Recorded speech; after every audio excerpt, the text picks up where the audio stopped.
چک نور اور بستی سہاگ کے درمیان دشمنی کوئی نئی نہیں تھی۔ یہ دشمنی اتنی پرانی تھی کہ کسی کو اصل وجہ بھی یاد نہیں تھی۔ بس اتنا معلوم تھا کہ جب سے دادا پر دادا زندہ تھے تب سے یہ طے تھا کہ چک نور کا کوئی بھی آدمی بستی سہاگ میں پانی نہیں پیے گا، اور بستی سہاگ گاؤں کی عورتیں چک نور کے صحن میں قدم نہیں رکھیں گی۔ دونوں گاؤں کے بیچ جو کچی سڑک تھی وہ صرف راستہ نہیں بلکہ نفرت کی لکیر سمجھی جاتی تھی۔ اس لکیر کو پار کرنا گویا غیرت کے خلاف سمجھا جاتا تھا۔ چک نور کے لوگ خود کو سادہ مگر غیرت مند کہتے تھے۔ ان کے مٹی کے گھر چھوٹے مگر مضبوط تھے۔ دیواروں پر چونے سے بنے پرانے پھول، صحن میں بیری یا نیم کا درخت، اور ہر گھر کے آگے بندھی گائیں بھینسیں۔ مرد زیادہ بولتے نہیں تھے مگر بات پر اڑ جانا جانتے تھے۔ عورتیں کم ہنستی تھیں مگر ان کے ہاتھ کا پکا کھانا دور دور تک مشہور تھا۔ بستی سہاگ گاؤں اس لیے بالکل الٹ تھا۔ وہاں رنگ زیادہ تھے، باتیں زیادہ تھیں، ہنسی زیادہ تھی۔ عورتیں گھیردار شلواریں، رنگین دوپٹے اور چوڑیاں پہنتی۔ مٹی کے گھروں پر لکڑی کے نقش دار دروازے تھے، مگر دلوں میں ایک ہی بات تھی: چک نور والوں پر بھروسہ نہیں کیا جا سکتا۔ سلیم چک نور کا ایک عام سا نوجوان تھا، مگر اس کی خاص بات یہ تھی کہ وہ پرانی باتوں پر یقین نہیں رکھتا تھا۔ اس نے اپنے باپ کو ہمیشہ یہ کہتے سنا تھا کہ دشمنی وراثت میں نہیں ملتی، بنائی جاتی ہے۔ سلیم کھیتوں میں کام کرتا، جانوروں کی دیکھ بھال کرتا اور شام کو بزرگوں کی باتیں خاموشی سے سنتا۔ اس کے دل میں سوال ہمیشہ رہتا کہ اگر وجہ معلوم نہیں تو نفرت کیوں؟ دوسری طرف زینب بستی سہاگ کی بیٹی تھی۔ وہ سلائی کڑھائی میں ماہر تھی اور اکثر منڈی میں اپنا کام بیچنے جاتی۔ اس کی ماں ہمیشہ اسے نصیحت کرتی کہ چک نور والوں سے دور رہنا، مگر زینب کے دل میں بھی وہی سوال تھا جو سلیم کے دل میں تھا۔ جب منڈی میں پہلی بار ان کی بات ہوئی تو نہ محبت ہوئی نہ وعدہ، بس ایک دوسرے کی بات غور سے سننے کی عادت پڑ گئی۔ وقت کے ساتھ وہ باتیں لمبی ہوتی گئیں اور باتوں میں یہ راز کھلا کہ دونوں کے دلوں میں دشمنی کا کوئی وزن نہیں۔ جب شادی کی بات چلی تو دونوں گاؤں میں آگ لگ گئی۔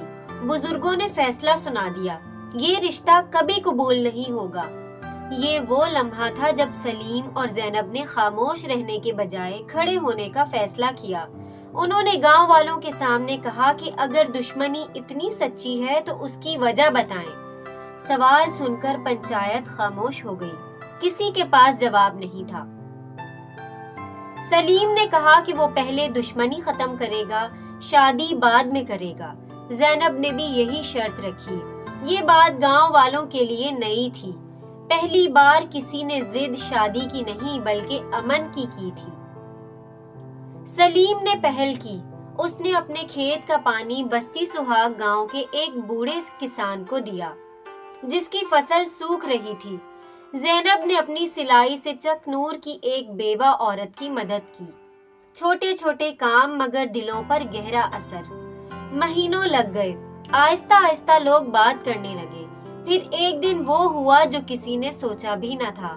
دونوں گاؤں کی پنچایت ایک ہی درخت کے نیچے بیٹھی۔ اسی دن دشمنی دفن ہوئی۔ جب گاؤں والوں نے شادی کی اجازت دی تو یہ عام اجازت نہیں تھی۔ انہوں نے کہا کہ یہ شادی دونوں گاؤں کی ہوگی اور اس کی تیاری بھی دونوں مل کر کریں گے۔ تب وہ منظر شروع ہوا جو برسوں بعد بھی لوگ یاد کرتے ہیں۔ مٹی کے گھروں کو دلہن کی طرح سجایا گیا۔ دیواروں پر چونے سے نئے نقش، دروازوں پر پھولوں کے ہار، صحنوں میں دیے۔ عورتوں نے دن رات محنت کی۔ کسی نے صحرا بنایا، کسی نے مہندی گھولی، کسی نے کپڑوں پر گوٹا لگایا۔ مہندی کی رات پورا گاؤں جاگتا رہا۔ ڈھول کی تھاپ، لوک گیت، جھومر، گدھا، بوڑھی عورتوں کی دعائیں، بچیوں کی ہنسی۔ زینب کے ہاتھوں کی مہندی اتنی گہری تھی جیسے برسوں کا صبر اتر آیا ہو۔ نکاح کا دن آ پہنچا تھا۔ صبح سے ہی چک نور اور بستی سہاگ دونوں گاؤں میں خوشی کا سما تھا۔ وہی راستے جہاں کبھی خاموشی اور کھچاؤ رہتا تھا، آج کہکہوں اور دعاؤں سے بھرے ہوئے تھے۔ گاؤں کے سارے بزرگ ایک دوسرے سے مسکراتے ہوئے مل رہے تھے، کوئی ہاتھ ملا رہا تھا، کوئی گلے لگ رہا تھا اور کوئی پرانی باتوں پر ہلکی سی شرمندہ مسکراہٹ کے ساتھ معافی مانگ رہا تھا۔ ایسا لگ رہا تھا جیسے برسوں کا بوجھ اتر رہا ہو۔ زینب کو دلہن بنایا جا رہا تھا۔ کمرے میں اس کی بہنیں اور خالائیں اکٹھی تھیں، جنہوں نے مل کر اس کا لباس تیار کیا تھا۔ سرخ روایتی جوڑا جس پر ہاتھ کا باریک کام تھا، سنہری دھاگوں سے کڑا ہوا، نہ بہت بھاری نہ بہت ہلکا، بالکل زینب کی فطرت کی طرح سادہ اور باوقار۔ دوپٹے کے کناروں پر گوٹا لگایا گیا تھا اور سر پر رکھے جانے والا صحرا تازہ پھولوں سے بنایا گیا، جس کی خوشبو کمرے میں پھیلی ہوئی تھی۔ زینب کے ہاتھوں کی مہندی گہرے رنگ میں نکھر چکی تھی اور اس کے چہرے پر سکون اور اعتماد صاف نظر آ رہا تھا۔ گاؤں کی عورتوں نے سب سے روایتی لباس پہن رکھے تھے، کسی نے ہاتھ کی کڑھائی والا سوٹ پہنا تھا، کسی نے چنری اوڑھی تھی اور کسی کے دوپٹے پر آئینے کا کام جھلک رہا تھا۔ چوڑیوں کی کھنک، دھیمی ہنسی اور دعاؤں کی سرگوشیاں ہر طرف سنائی دے رہی تھیں۔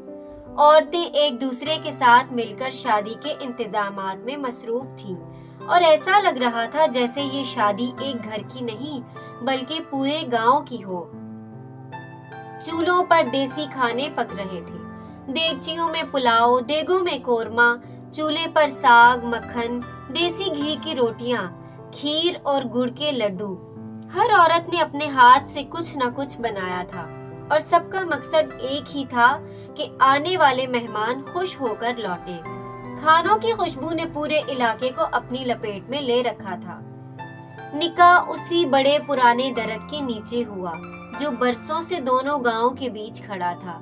وہی درخت جو کبھی خاموشی سے دشمنی دیکھتا رہا تھا، آج صلح اور خوشی کا گواہ بنا۔